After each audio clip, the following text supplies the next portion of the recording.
Hello, everybody. Welcome to Actor Slash. My name is Vange Tapia, and I'm broadcasting live from beautiful and sunny and super hot Los Angeles, California.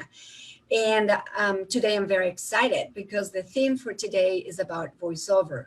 I'm myself, and I'm an actor, voiceover talent, a producer, and I'm the founder of Actor Slash. And I'm very excited because today I decided to keep it short and bring two different friends who are amazingly talented in what they do.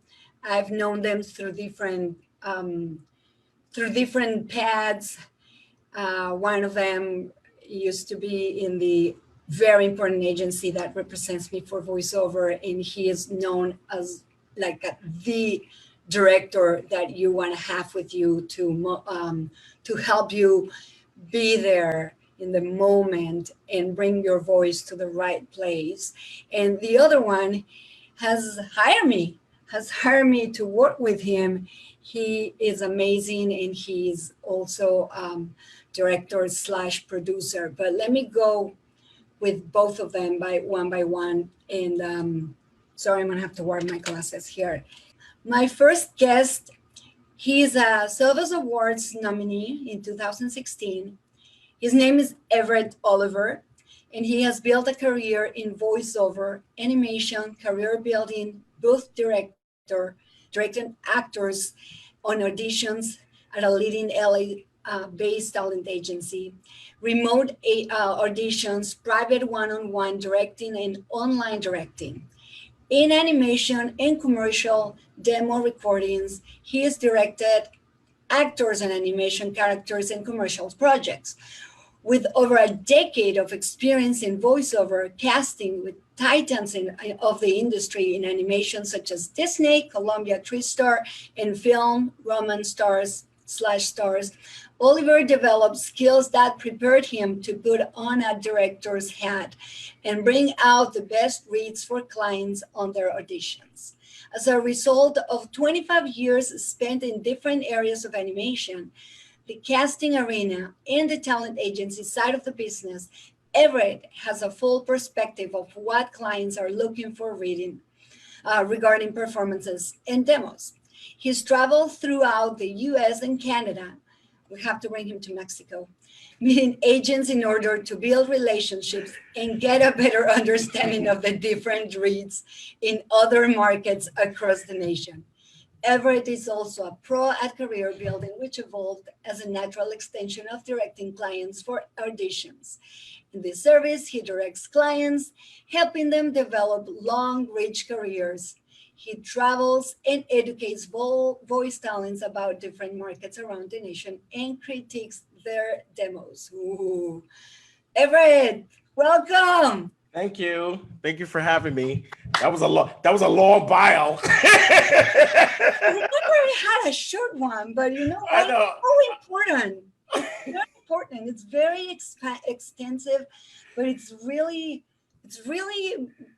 great what you do. I mean, I just love it. I cover all aspects. I You dive do. right in, and You do. I'm a person that as I've gotten older, I've become more direct. And because this industry is tough, it's a very, very tough industry. You know, I think a lot of people think that this is something that's just, oh, I got this great voice. My grandmother told me I had a great voice. Or, you know, my Oh friends yeah, say, typical. My mom swears to God that I'm the best. And, yeah, of course. right. So, you know, I tell them it's like, listen, it's all about acting. And I'm listening specifically for acting to Exactly. see, you know, listening to the different levels. I don't even listen to their voice. And then you know, I'm one that gives lots of facial expressions. But I'm glad you're bringing that up because I want to talk about that in a moment. Stay Mhm. with me and help me introduce my next guest. Sorry if you guys see me doing this. I'm gonna read from a different screen, so you can see my beautiful profile. So my next guest, he's a very cool friend of mine. He's a director and producer. Ricardo Nuñez Roman was born in Oaxaca, Mexico. He received his Bachelor's of Art in Communications and Engineering from the National Polytechnic Institute, the IPN. He specialized in acoustics and worked post-production for Televisa, which is one of the most important TV companies for Hispanics in the world. He migrated to the US, where he founded World Post Studios, where he is right now watching us from. He has participated in dozens of movies and TV series in areas of productions, such as writer, editor, audio designer, musician, colorist, producer / artist of Foley and DP, re-recording mixer. He has directed / produced dubbing for more than 200 films, including films by John Woo, Redcliffe, Thomas Alfredson's Let the Right One In, The Wolf of Wall Street, and the Golden Globe winner In the Fade. His extensive technical knowledge in various areas of the production and post-production led him to direct, produce, and post-produce his first documentary feature film, Alma de Maíz. Now he's currently producing and directing 2 more docs and 2 TV series, Involuntary Weapons and Historias de la Cárcel, stories from prison. So, story, whoa. Yes. Yes, Ricardo Nuñez. Woo-hoo! How are you, Vange? I'm Everett, very excited Good. to have you both, like really, really, really excited. Because as a voiceover talent, I get a lot of friends who tell me, I'm not even a big voiceover talent. It just pays my bills and I love it and it's so great and I have my home studio. But I get a lot of friends who come and say, just Everett was saying, my mom says I have a wonderful voice. My cousins think that I'm the star of the family when we have family reunions and my voice is so powerful and I just want to break into the voiceover industry. And then guys, this is why, if you're watching, this is why I invited you, because I want you guys to pay attention to this too. First, you have to go through these 2 people when you want to break into the voiceover industry. You have to prepare. And I have a lot of friends from theater, from movies, from TV that had no idea about voiceover. And just as Everett said, it's about acting, but you have to transmit your voice in a different way for each discipline. You cannot bring theater necessarily into the voiceover world. And voiceover world has so many different branches. You have animation, you have video games, narration, commercial narration, radio imaging. So Everett, why don't you explain a little bit about that, about voiceover, so people don't think it's just like, oh, well, I can totally do a commercial. I have a friend who sent me her demo the other day to listen, and she literally extract her on-camera voice commercial and turn it into an MP3. And she's like, there, that's my voiceover demo. And I'm like, no, this is an on-camera demo. Yeah. And you were acting, but it's a different performance. You want to talk about that, please? It's really, voiceovers really is about, for me, it's about your authenticity and who you really are. Most of the training really comes from your soul, your gut, your spirit. You're using all your senses. And, getting into a character and being someone else, it's really about stepping in. I'm looking for people who can step in to that character and be that character, not be confident, and try to figure stuff out.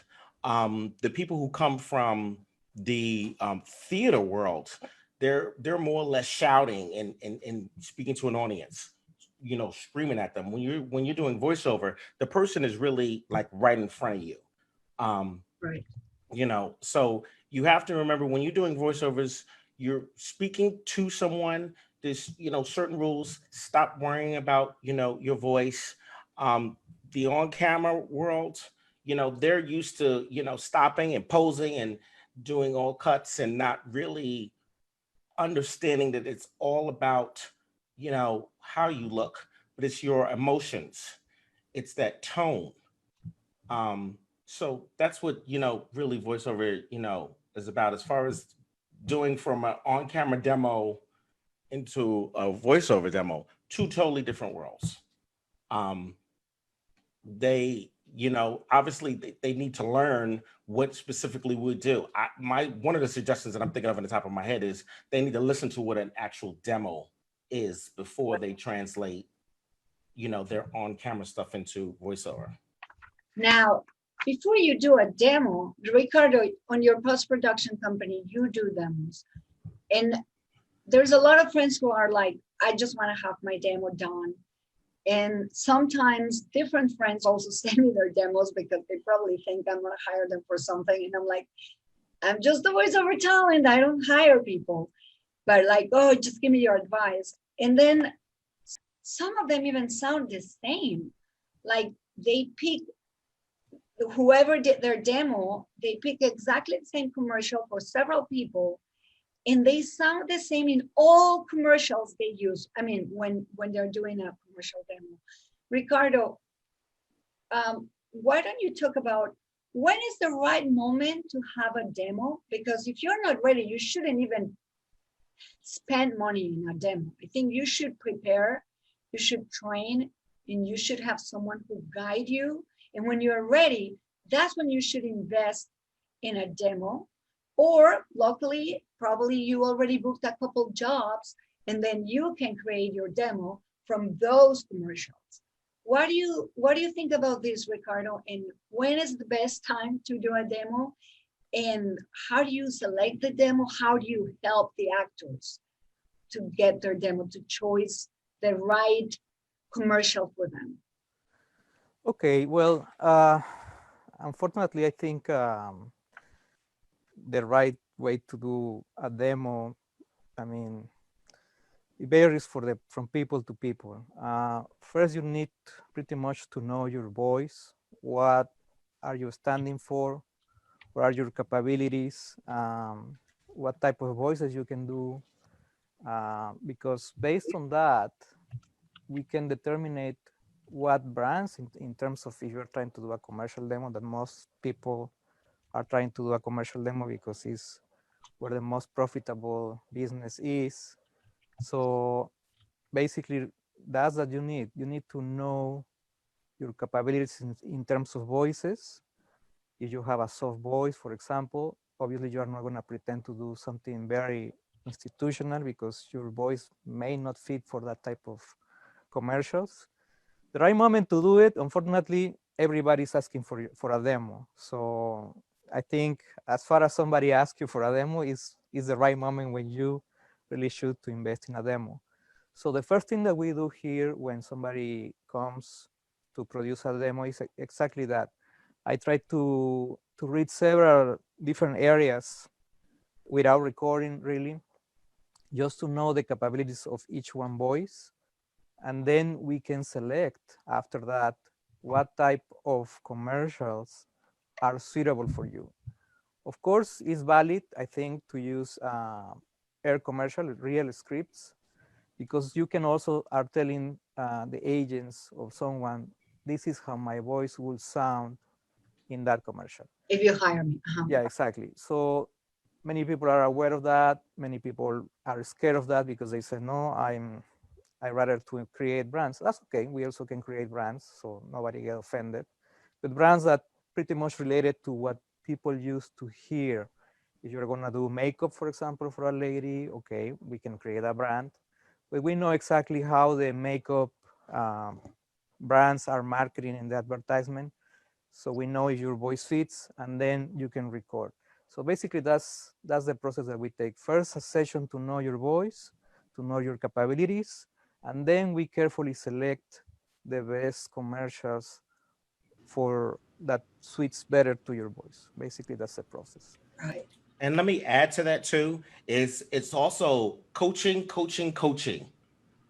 You must coach with somebody, I feel personally, who you have a right fit with. Not everybody you're gonna have a right fit with everybody, but it's more or less once you have done a couple of coaching sessions with a coach, and you should also, besides that, just one coach, you should study with everybody because everyone is going to give you different information for you.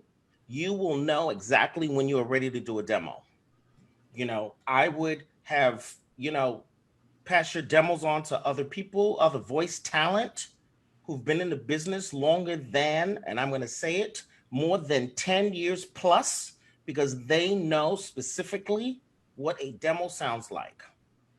Right. So you mean like a client will recognize when a demo is real, coming from real commercials, from someone who's been trained and someone who has experience, With experience. and someone who is just hire someone to do a demo. That's true. And clients will know that too, I'm sure. But it's good. It's important to have a demo as well, because the demo more than likely is going to help you to get an agent, which is for the most part what I used it for. I like nowadays nobody really asks for my demo. They will ask for a sample and they will send me the script. So we have a lot of friends who are already in the industry that I can read. Thank you so much for logging in. Octavio Solorio, we say hi. Luis Enrique, a lot of people. Some people from the old agency. I recognize them from the old agency. Yeah. Uh-huh. From the agency that represents me, and some friends that know you very well. You were Mhm. our booth director right there. And I love that. I mean, nowadays, even before the pandemic, many of us had already a home studio.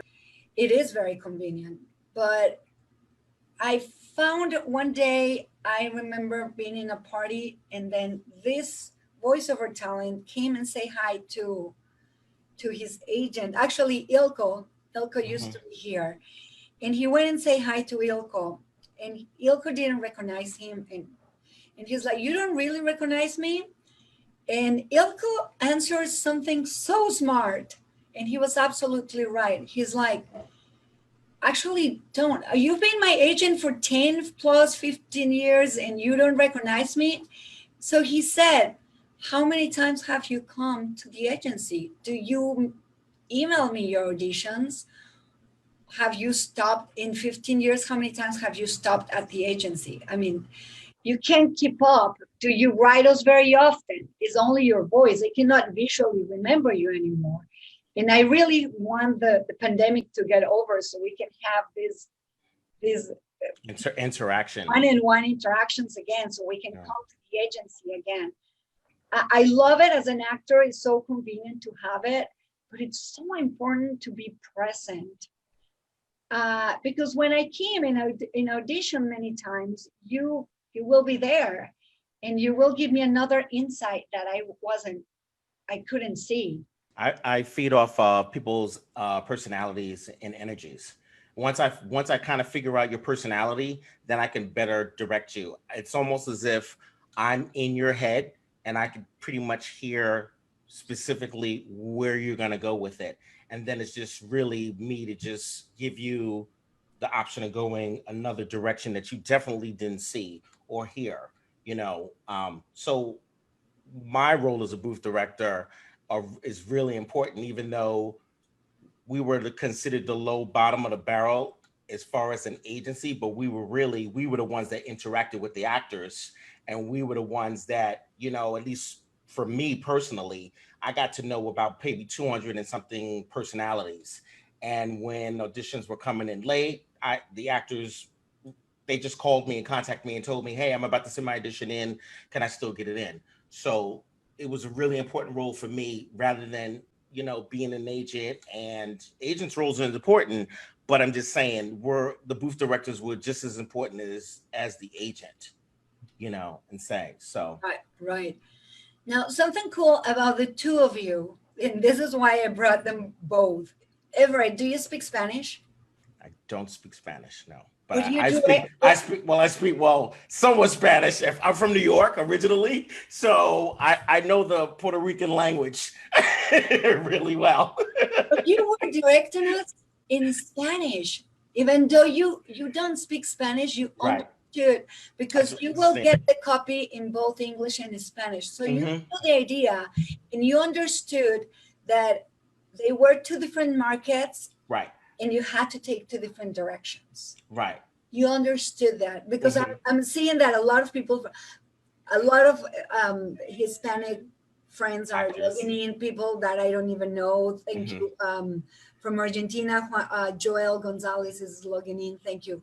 Thank Hmm. you. And Paul Matthew, he's probably from here. Hmm. And then same as Ricardo.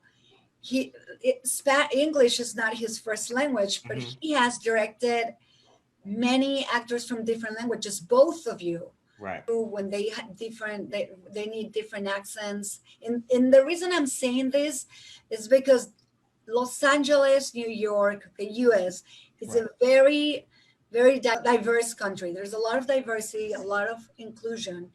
And Ricardo has done a lot of dubbing in Polish, in Wow. Russian, in different languages. How do you guys understand what the client wants when, but it's not your mother Your language? original language. Right. Yeah. I listen to dialects. So when I was at the agency, coming from the East Coast, they have a certain sound from the Dominicans and the Puerto Ricans.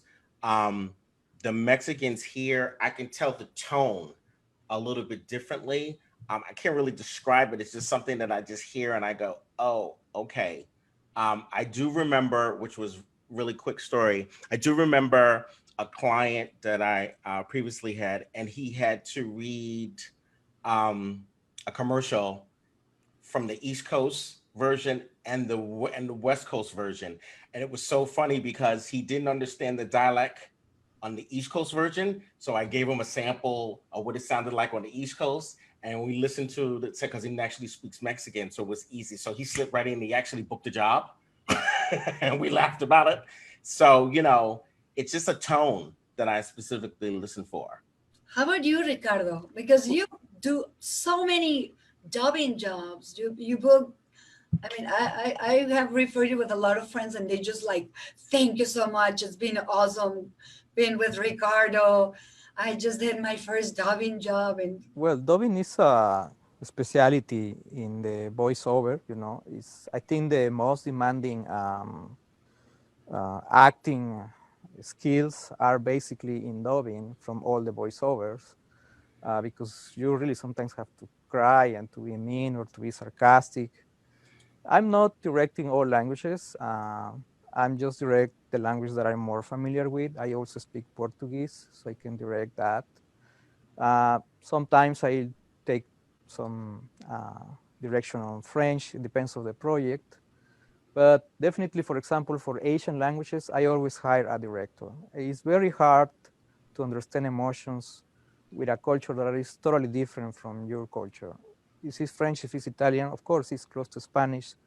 You pretty much can direct some emotions to the actors. But if it's Chinese, well, Mandarin, for example, and somebody speaks, oh, do you want to go? Is he going sarcastic? If he Yeah. mad? If he mean? You really don't know. yeah. So in those languages, especially I can't even read, the characters is so complex. And, Chinese Mandarin, it has like, you know, those little Well, things. Spanish, just Mexico City has like five accents, just Mexico City. Yeah, but, compared Here, to right. Chinese languages, it's just, thousands of characters, So in those cases, I always hire a director. And in the other languages, we always verify the accent, the proper accent for each actor, because as you mentioned, Mexico, for example, has a lot of accents. Hmm. All countries have a lot of accents. And when we do dubbing, we always try to find the called neutral accent, which really doesn't exist. A neutral accent will be basically a robotic accent without emotion, without singing. Uh, but culturally, we always have something what is called neutral accent. In Latin American Spanish, for example, when somebody asks for neutral Latin American Spanish, it's very hard to really scientifically say what is the neutral accent. Every country claims, I speak the neutral accent. If you're Peruvian, if you are Venezuelan, if you're Colombian, if you're Mexican. But the cultural thing here is what is the most acceptable accent? And all has to be with history, with cultural meanings. In terms of Latin American Spanish, for example, the so-called neutral accent is the Central Mexican accent. Why? Because Mexico started with the TV industry before anyone else. They started exporting the programs to the rest of Latin America. So Latin Americans get used to hear that accent as the standard because they were the only productions available. And that's why when they start dubbing, they were asking, okay, which language, well, which accent we are gonna dub? Well, the most predominant and the one that is already accepted.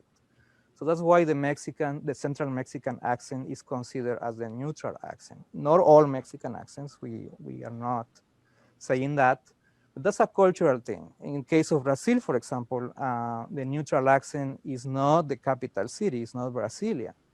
Curiously, it's Rio de Janeiro and Sao Paulo. Why? Because also the mainly production programs that are on TV are from Rio de Janeiro, basically. So you have to speak Carioca accent or Sao Paulo accent in order to be accepted as voiceover. And that's what they consider sort of the neutral accent.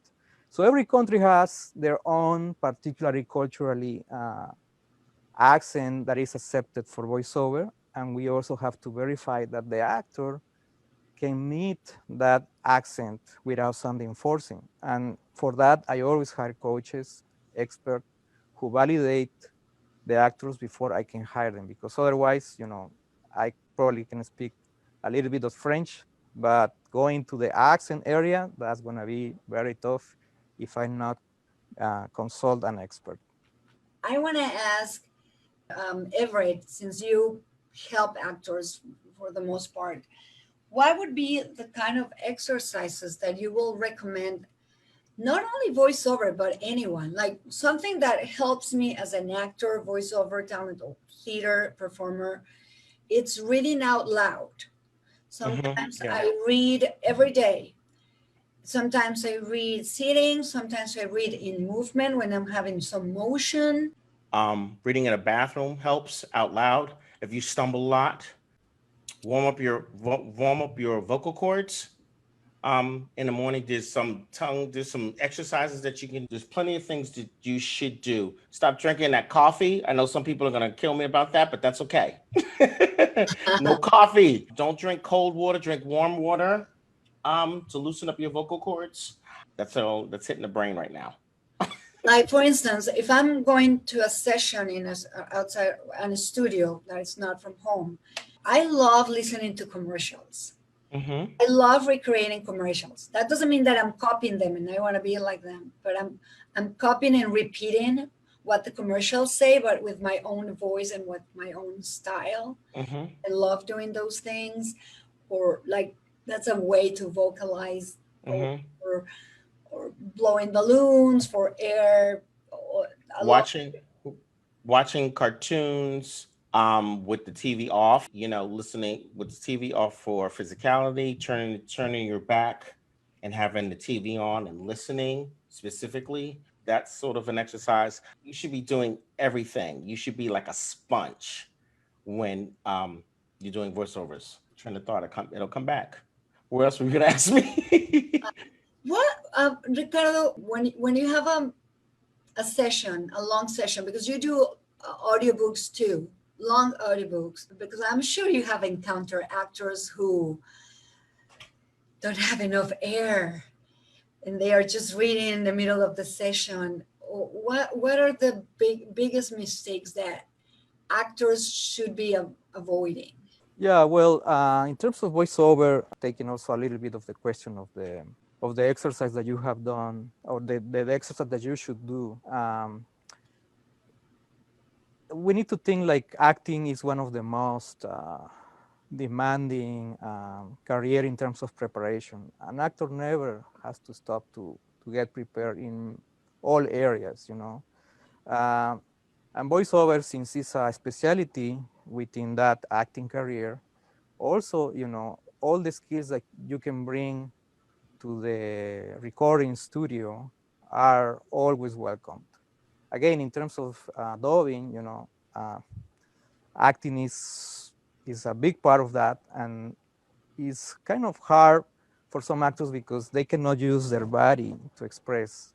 The only instrument that they can allow to use is their voice, and for a lot of them is they find this particularly difficult.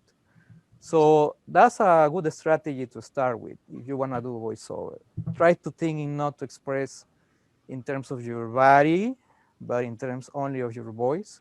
Obviously, you can move around, but sometimes you make a lot of noise when you move. So engineers are going to say, hey, don't move too much. Don't touch the mic. Exactly. So then if you limit yourself, like, okay, my only instrument of expression is my voice, and you practice that, that helps a lot. Also taking singing classes. Even though if you consider yourself that, no, I cannot sing, I have a horrible voice. First of all, there is no horrible voices. All voices are beautiful, especially for dubbing. When somebody tell me, oh no, my voice is horrible. Your voice is great. You never know when you're gonna need a character with Exactly. You Mhm. don't know which character I'm gonna need, and probably your voice fits exactly that character. There is no ugly voices here. So then, yes, singing classes, even though you think you cannot sing, it will help you with the rhythm. It will help you a lot to breathe. It helps you a lot to control your diaphragm and many techniques that only the singers, you know, can tell you. Regards the rhythm, for example, in dubbing is so important. You need to have the feeling how fast I have to speak in order to fit them out of this character. Well, singing is all about rhythm, and that's gonna help you to develop the skills that you need in order to fit something. I also, there are some actors that I have that even take laughing classes, for example. Now how to laugh and sound realistic, you Natural. know, Yeah. natural. Mhm. So there are many of these skills. Of course, enunciation is very, very important. You have to sometimes to be able, in terms of commercials, for example, you have to be able to speak very fast, you know, and not to uh, miss any words, you know.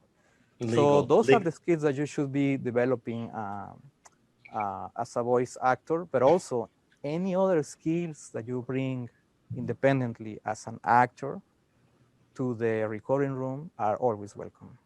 I did take some singing classes long ago, and I was like, oh my God, I have more air, and I was able to place my voice in a better place, in like better place, literally. But it made me think as well, anything that you can prepare. Everett was saying that watch cartoons, watch video games, right?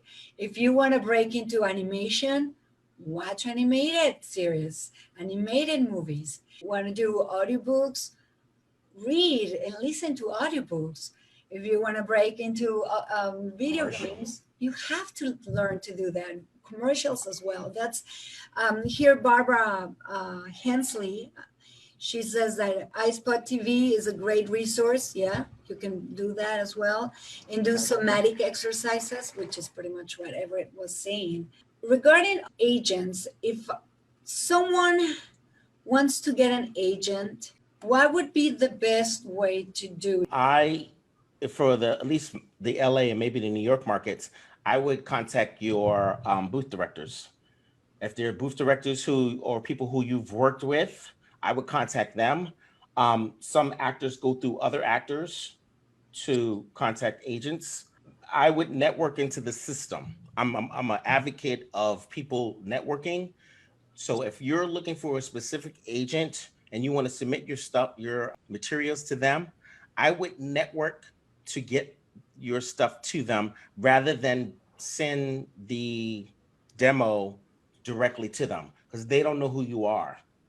The agents will 9 times out of 10, and I know a lot of agents, they won't look at the email unless someone's name is attached to it. Like a good referral. Good referral. And make your introduction 5 sentences. do not send a long book report, meaning sending a whole 2-page email about, you doing this and that. You've been in theater, you've been acting for this long, because the agents don't have that kind of time. Right, right. That's true. How about you, Ricardo? What do you think? I'm really not experienced in terms of this agent system, but I can tell you what other actors tells me when they try to find agents. It's very tough, very hard to get an agent, and it's an important key in order to get access to certain auditions, especially union auditions. So yes, what Everett is saying is totally correct. If somebody refers to you, that's like a key door. Somebody that the agent already knows is one of the key doors for at least listen your demo, I guess. But also there is another factor to consider that I don't know if it's true or not, but I'm guessing it's true. The agents probably look at you and see what other pool of voices they have already on their roster. Because in the Spanish market, for example, if you submit your demo and they have a voice that pretty much is the same than yours or the same range than yours, I don't think it's like a fair to have you in the agency because you're going to have an internal competition somehow. So I guess that's a factor, and probably Everett can tell us more if he's more into that. But definitely, it's a lot of search, a lot of knocking doors, and yes, the referrals are the key on this case. So now for the friends who are asking, I was actually very lucky. I was new in town, I didn't know anyone. All I had was my demos from Mexico, and I had it split in different ones. And I Google who are the best agencies. And I thought, which ones are the boutique agencies? I didn't really want it to be in a very big agency because I can get lost on the roster with so many clients. But I selected 10, and funny, I Googled and I found their emails. And I'm talking about this was about 7, 8 years ago Years ago. when I started here in the US. And I sent it to Ilko. And because probably my voice is he wasn't at AVO, he was at TGMDB back then. And he just said, my voice is very particular and I do very good voices. So he's like, I want someone like you. Yes, come. Like out of 10, I was very lucky, 3 replied.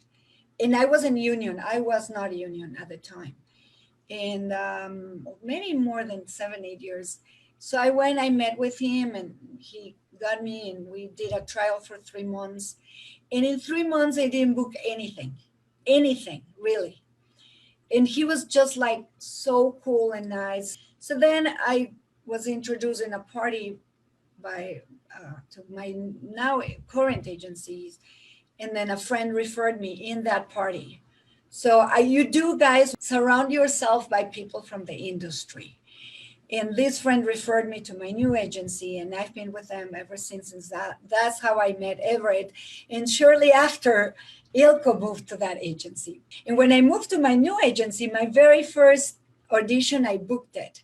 So it was really bad luck. So don't despair. Sometimes it's like you're just not right for the job or for that particular commercial. But it's not always going to be that great that someone is going to answer it, as Everett and Richard said. I mean, they might not answer to your emails. But something I did ask, why did you choose to open my email? I heard it's very hard. And he answered, your name is so bizarre. My name is Vange. So it was just weird for him. And your voice is weird too. So I don't know if I'm weird, but he wasn't a weirdo and he liked that. But he said, would you send me a 1 minute demo? And everybody ever just said it. I didn't send a giant letter. It was just brief. Mm-hmm. And it was a 1 minute demo. How long do demos should be? Should really be a minute.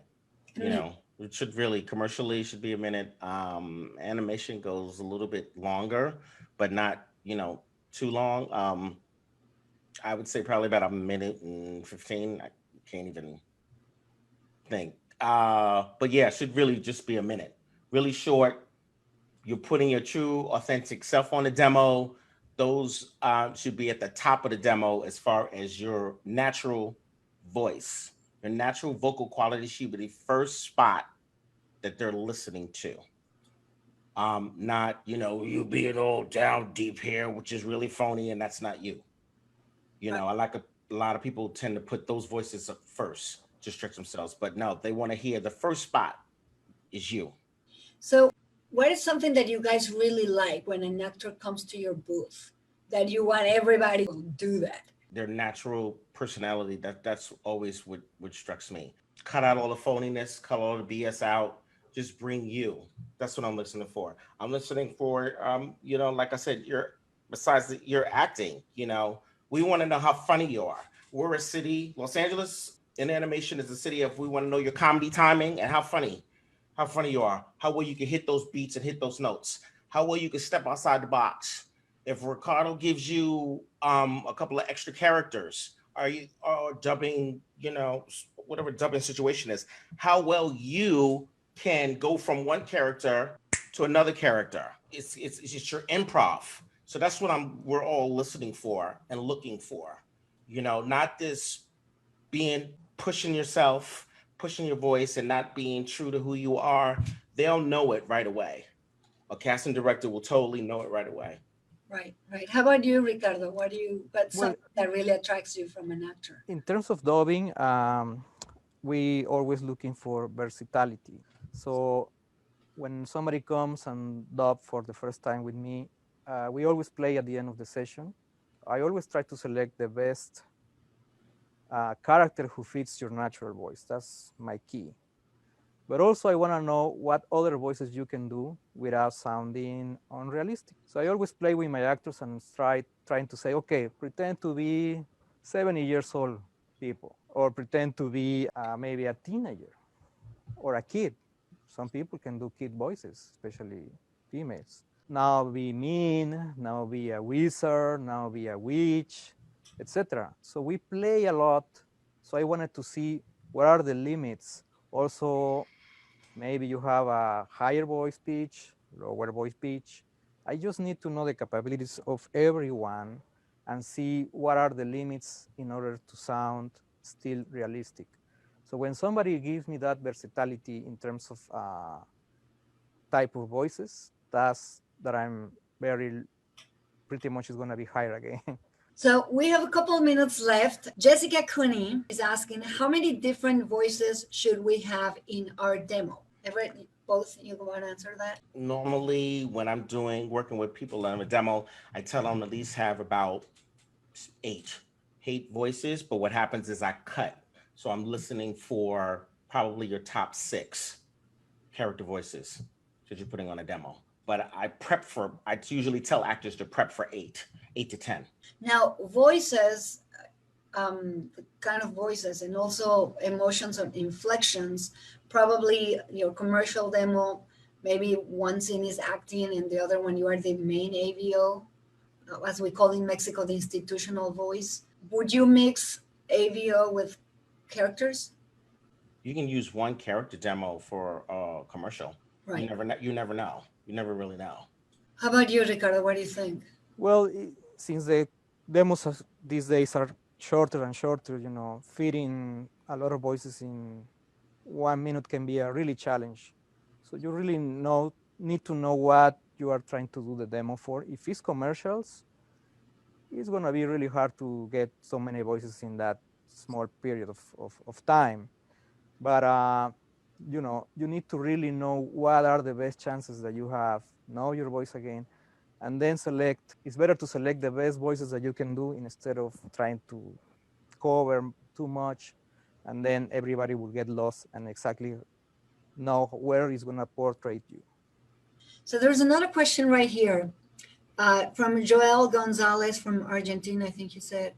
Can we have an American agent if we are located in Latin America?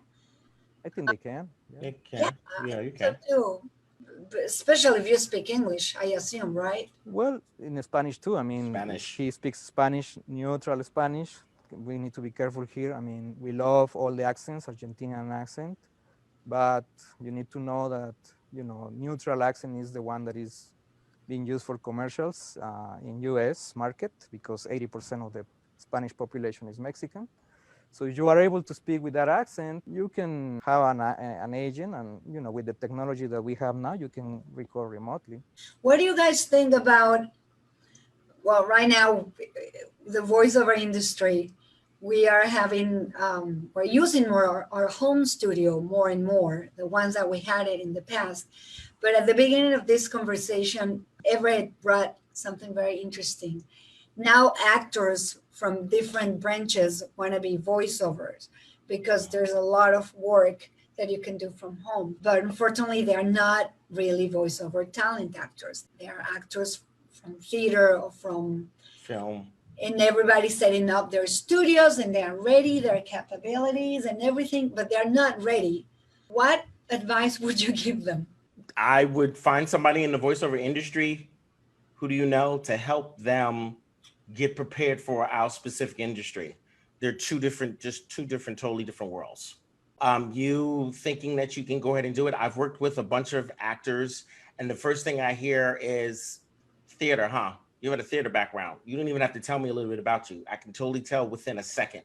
So my strongly advice is to start listening to voiceovers on the radio, watching TV, and find somebody, like I said, 10 plus years in the industry who can give you information.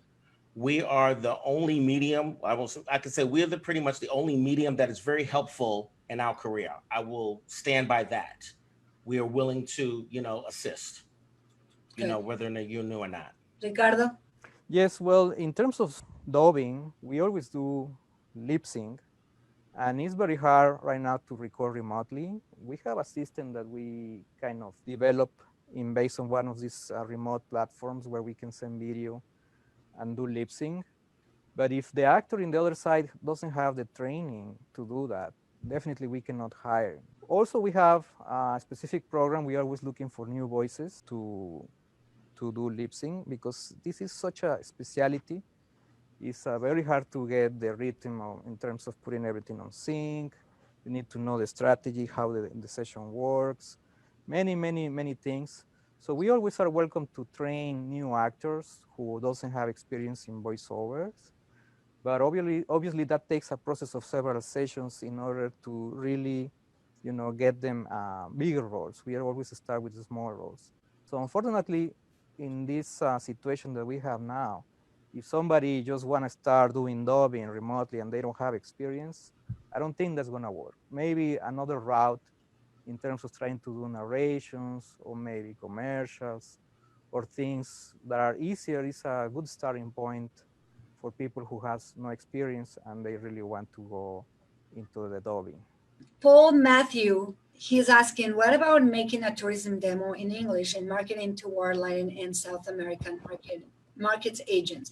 Is this done or a welcome practice? I can answer that. I was a host, an on-camera host for Discover America, which is the official tourism board of in the U.S. And I was just, this is how Actor Slash started, by the way. As part of our job, we had to write our own scripts and do tourism videos. They will send us all over the US, and then we will showcase it all over Latin America and then Spain. Then we had on board Germans, French, people, Chinese, people from all over the world. We were like 21 and we will travel together. So we became actors slash producers slash writers. That's how I created Actor Slash, with that idea. Like, oh my God, we're not only hosts, but we're doing our own dubbing for our own videos. We were narrating the traveling videos. We were also present. So we were on camera and we were writing the scripts, and we were also writing articles for right now it's not called Discover America. They changed it to Visit the USA, but it's the official tourism bureau for the US. So I will probably, if you want to do something like that, it's very welcome. There's tons of people who do it and it's a great idea. I still do it. myself. So guys, we have to end. It's been already an hour, which I'm very proud.